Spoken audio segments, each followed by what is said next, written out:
พยายามเบ็ดแต่เช้าพี่น้องบรรยากาศยามเช้าเนี่ยฝนตกน้ำขุ่นมานี่โอ้มองเบ็ดลังแดดเด้อลังแดดก็มานะพี่น้องนี่ตุ้ยละนั่งของเอ็ดก็มาแล้ว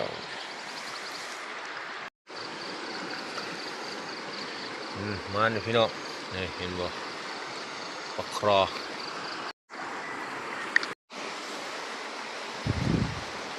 เอาเบ็ดพี่น้องน้ำขึ้นบ่มันนี่น้ำขุ่นฝนตกน้ำขุ่นแห้งไหลแห้งบ่น้ำเบ็ด